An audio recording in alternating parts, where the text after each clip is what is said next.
Hi,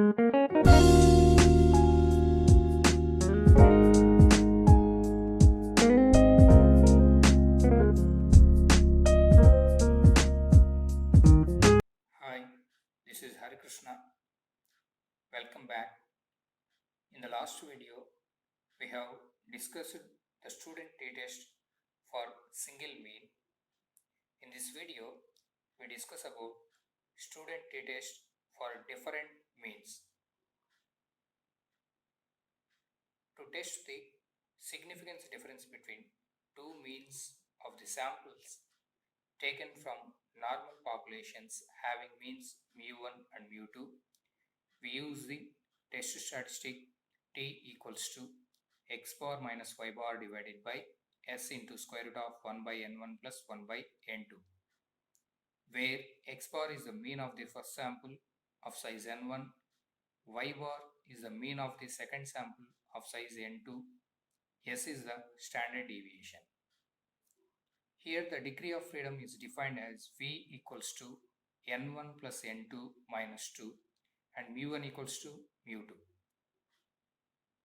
Suppose to test whether the difference mu1 minus mu2 is significant, we use this test statistic x bar minus y bar minus delta divided by s into square root of 1 by n1 plus 1 by n2, where delta equals to mu1 minus mu2 and x bar mean of the sample 1 by n into summation xi, y bar equals to 1 by n into summation yi, and s square equals to summation xi minus x bar whole square plus summation yi minus y bar whole square divided by n1 plus n2 minus 2. If the sample standard deviations are given s1 and s2, then we evaluate s square by using the formula n1 s1 square plus n2 s2 square divided by n1 plus n2 minus 2. Now take an example problem. To examine the hypothesis that the husbands are more intelligent than wives, an investigation took a sample of 10 couples and administered them a test which measures the IQ. The results are as follows. Test the hypothesis with a reasonable test at level of significance 5%. Given husband IQ 117, 105, 97, 105, 123, 109, 86, 78, 103, and 107. And wife's IQs are given like this. Now, if you observe, here we have two samples of size n1 equals to 10 and n2 equals to 10. Evaluating the mean of the first sample, x bar equals to summation xi divided by n1. Now, summation xi is nothing but the sum of all these values 117, 105 and so on. The sum is 1030 and the size of the sample is 10, that equals to 103, and y bar is the mean of the second sample. Now the second sample data is given. Now evaluating the sum, that gives the sum 958 divided by size of the sample 10, that gives 95.8. To evaluate s square, we have to find summation xi minus x bar whole square and summation yi minus y bar whole square. With the help of this table, we can evaluate these two sums.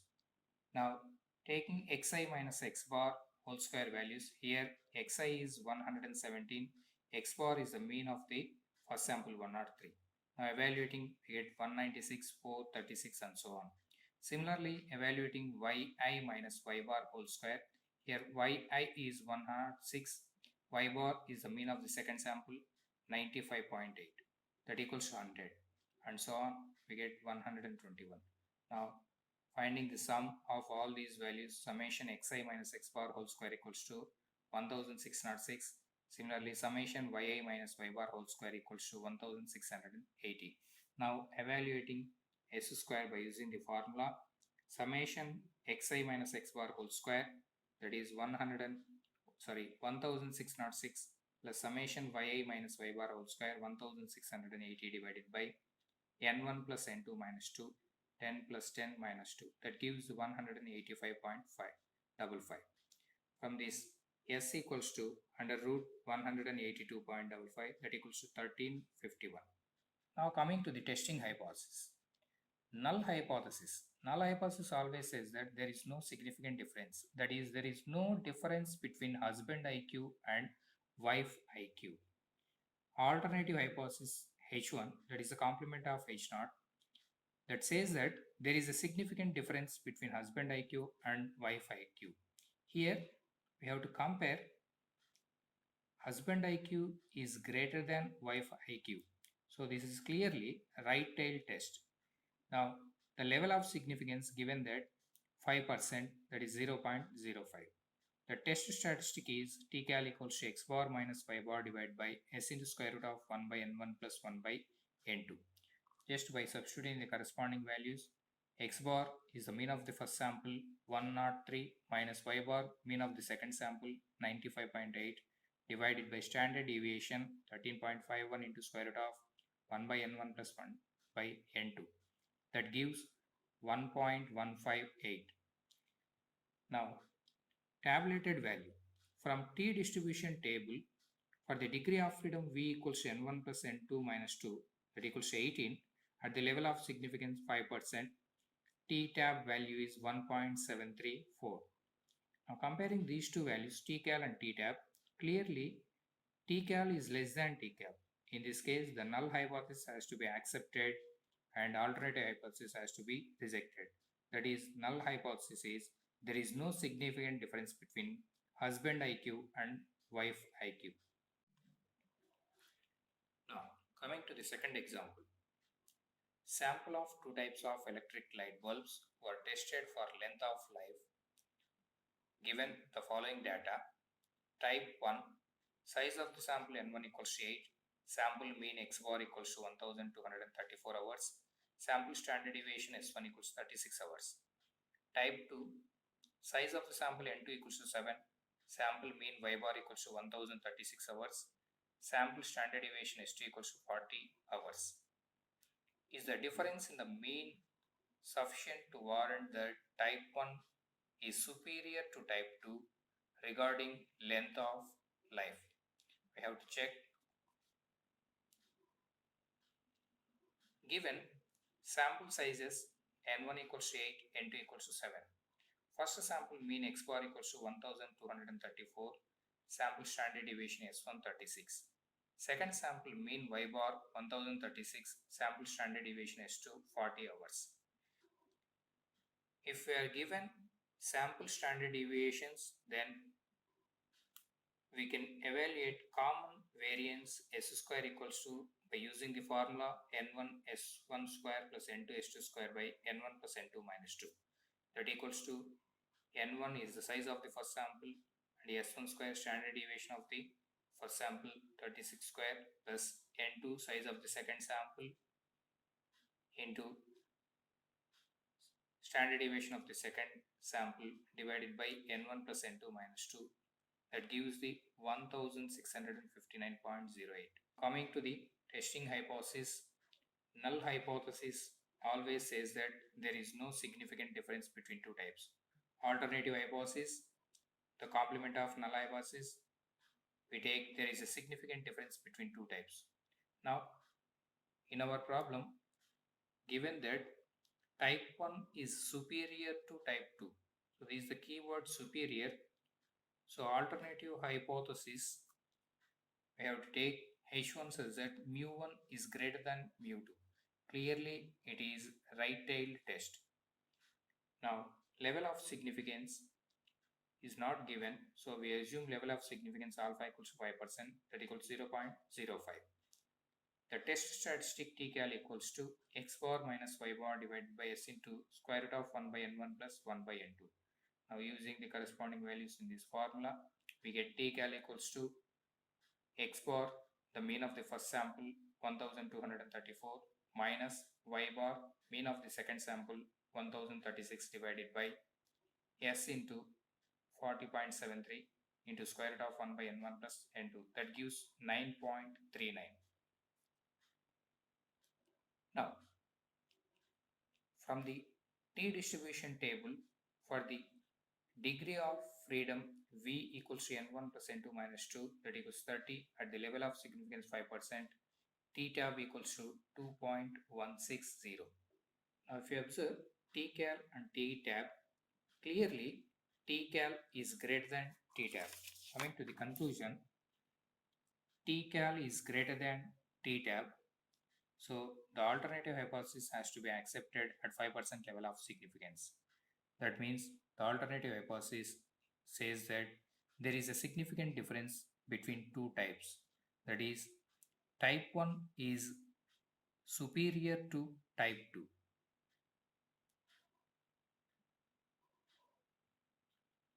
Now, coming to the next example, measuring specimen of nylon can taken from two machines, it was found that 8 specimens from first machine had a mean denier of 9.67 with standard deviation of 1.81, while 10 specimens from second machine had mean denier of 7.43 with standard deviation of 1.48. Assuming that the proportions are normal, test the hypothesis that H0 says that mu1 minus mu2 equals to 1.5 against H1 says that mu1 minus mu2 greater than 1.5 at 0.05 level of significance. In this problem, clearly given null hypothesis and alternate hypothesis. We have to check the testing hypothesis. Given size of the samples n1, first sample size is 8, n1 equals to 8, second sample size n2 10, and the mean of the first sample is 9.67 and standard deviation is 1.81. Second sample mean y bar equals to 7.43, standard deviation s2 equals to 1.48. Now coming to the testing hypothesis, null hypothesis already given in our problem, that is H0 says that mu1 minus mu2, the significant difference is 1.5. Alternative hypothesis given that H1 says that mu1 minus mu2 is greater than 1.5. So clearly it is right tail test. The level of significance given that 5%, that equals 0.05. Now test statistic is tcal equals to x bar minus y bar minus delta divided by s into square root of 1 by n1 plus 1 by n2, where s square equals to n1 s1 square plus n2 s2 square by n1 plus n2 minus 2 and delta equals to mu1 minus mu2. Now evaluating s value by using the formula, here n1 is 8 s1 square 1.81 whole square plus n2 10 1.48 whole square divided by n1 plus n2, that is 8 plus 10 minus 2, that gives the value 1.73. Now test cal tcal equals to x bar minus y bar minus delta equals to mu1 minus mu2, given that 1.5 divided by s into square root of 1 by n1 plus 1 by n2, that gives 0.9017.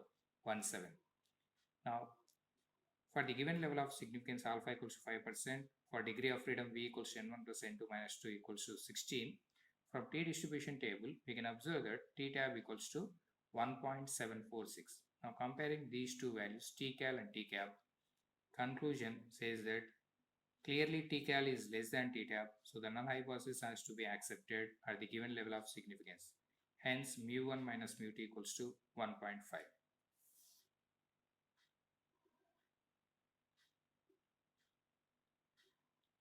Now the next problem is find the maximum difference, is nothing but error that we can expect with probability 0.95 between the means of samples of sizes 10 and 12 for a normal population if their standard deviations are 2 and 3.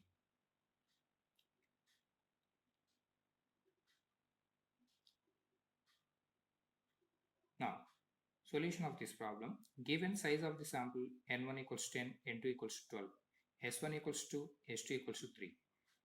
Evaluating the common variance s equals to square root of n1 s1 square plus n2 s2 square by n1 plus n2 minus 2, that equals to square root of 10 into 2 square plus 12 into 3 square divided by 10 plus 2 minus 2, that gives 2.7202. From the test statistic t equals x bar minus y bar by s into square root of 1 by n1 plus 1 by n2, we can evaluate the maximum difference, that is x bar minus y bar equals to, by cross multiplication, t into s into square root of 1 by n1 plus 1 by n2. That implies mod x bar minus y bar equals to t is nothing but t alpha by 2 into s divided s into square root of 1 by n1 plus 1 by n2. T alpha by 2, we can find this from t distribution table at the given level of significance, that is 0.95 means 5% level of significance, with degree of freedom n1 plus n2 minus 2, that is 10 plus 12 minus 2. And S is the standard deviation. We have evaluated 2.7202 into square root of 1 by n1 plus n2. That gives 2.43. This is the maximum error or maximum difference. These two are the practice problems. Now try yourself. In the next video, we will continue.